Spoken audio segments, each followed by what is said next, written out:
The other thing I've learned from China is the way China has tackled corruption.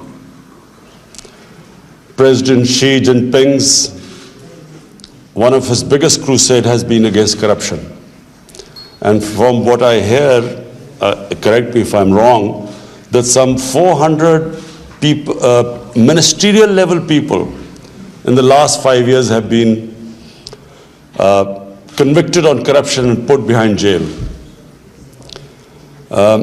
And then, you know, I read in the papers, now I don't know whether it is true, that there was a Chinese mayor who, tons of gold was found in his room.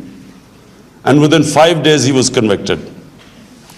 So, why is this very important for not just Pakistan, but most of the developing world to learn from? Because the most important thing is, if you have corruption, it stops investment. Corruption is one of the biggest impediments in investment coming into your country. The reason, one of the main reasons why we have not been able to develop this great potential of Pakistan has been the fact that red tapeism, and red tapeism is also because of corruption.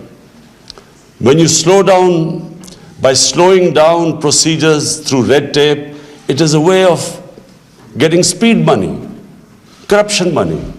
And corruption, when firms have an opportunity of, they can invest anywhere in the world, they will always invest in economies that are cleaner, economies where there are less impediments in the way of investment.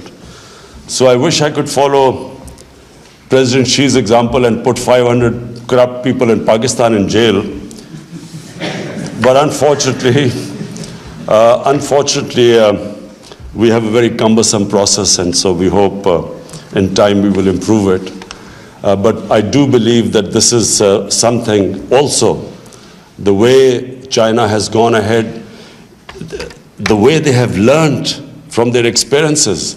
I went to the Chinese Communist Party, and they explained to me the process of meritocracy, how everything is analyzed, how there's a constant think tank thinking of how to improve themselves.